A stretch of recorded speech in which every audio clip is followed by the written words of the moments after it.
বৃষ্টি পড়ছিল সেই দিন। আকাশ যেন নিজের সব দুঃখ ঢেলে দিচ্ছিল শহরের ওপর। ভেজা রাস্তায় নীল আলো ঝিলমিল করছিল, আর সে ভেজা পথে একা হেঁটে যাচ্ছিল তানভীর। তার হাতে একটা পুরনো ডায়েরি।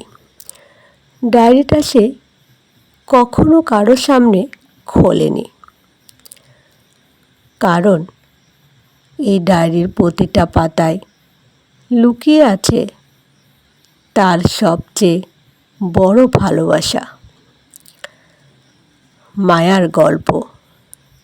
মায়া নামটা মনে আসতে তানভীরের বুকটা হালকা কেঁপে উঠল।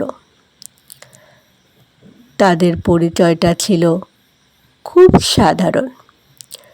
কলেজের লাইব্রেরিতে একটা বই নিয়ে দুজনের ঝগড়া থেকে শুরু, কিন্তু সে ঝগড়ায় একসময় হাসিতে, আর হাসি থেকে ভালোবাসায় বদলে যায়। মায়া ছিল খুব হাসি খুশি মেয়ে। সব সময় বলতো, জীবনটাকে বেশি সিরিয়াস করে নিলে মজা কথাই। তানভীর ঠিক তার উল্টো, চুপচাপ, ভাবুক, কিন্তু মায়ার কাছে এলে সে অন্য মানুষ হয়ে যেত। সব কিছু ঠিকঠাকই চলছিল, যতদিন না সেই দিনটা এলো। হঠাৎ একদিন মায়া আসা বন্ধ করে দিল।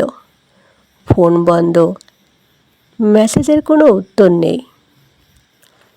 তানভীর পাগলের মতো খুঁজতে লাগলো। কলেজে, বন্ধুদের কাছে, কোথাও কোনো খবর নেই। এক সপ্তাহ পর সে একটা চিঠি পেল। ডায়েরির ভেতরে রাখা সেই চিঠিটা এখনো সে প্রতিদিন পড়ে।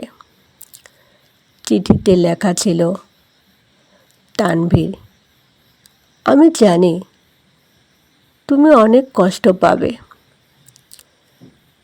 কিন্তু আমি তোমার সামনে দাঁড়িয়ে এটা বলতে পারতাম না।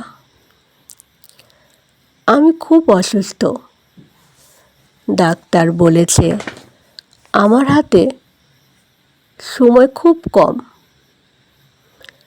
আমি চাই না তুমি আমাকে ধীরে ধীরে হারাতে দেখো। তুমি আমাকে হাসি খুশি মায়া হিসেবে মনে রেখো। এটাই আমার শেষ ইচ্ছে। আর একটা কথা, তুমি থেমে যেও না। তুমি তোমার স্বপ্নগুলো পূরণ করবে। আমি দূর থেকে দেখব। সব সময়। চিঠিটা পড়ার পর তানভীরের পৃথিবী থেমে গিয়েছিল। সে অনেক দিন কিছুই করতে পারেনি, শুধু সেই ডায়েরিটা বুকে জড়িয়ে বসে থাকত। বৃষ্টির দিনে সে সব সময় বাইরে বের হতো, কারণ বৃষ্টি মানে মায়ার হাসি। আজও তেমনই একটা দিন। তানভীর হেঁটে হেঁটে একটা পুরনো পার্কে চলে এলো। এই জায়গাটায় তারা একসাথে অনেক সময় কাটিয়েছে। হঠাৎ সে দেখতে পেল একটা ছোট্ট মেয়ে বেঞ্চে বসে আঁকছে। সে কাছে গিয়ে জিজ্ঞেস করল, কি আঁকছো?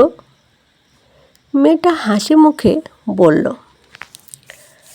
আমি আকাশ আঁকছি, কিন্তু একটা তারা বারবার ঠিকভাবে আঁকতে পারছি না। তানভীর একটু চুপ করে থেকে বলল, তারা কখনো ঠিকভাবে আঁকা যায় না, ওরা শুধু অনুভব করা যায়। মেয়েটা অবাক হয়ে তাকালো।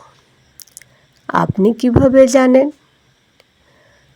তানভীর আকাশের দিকে তাকিয়ে মৃদু হাসল।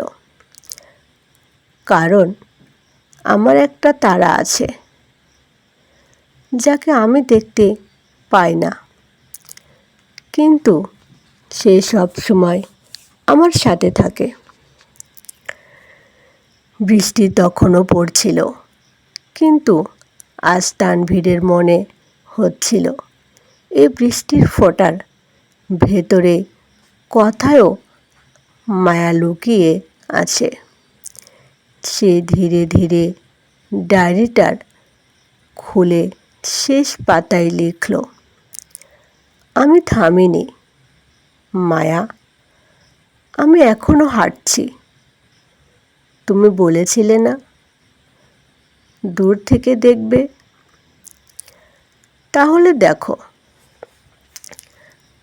আমি এখনো তোমাকে ভালোবেসে বেঁচে আছি। দূরে আকাশে হালকা একটা তারা জ্বলে উঠল।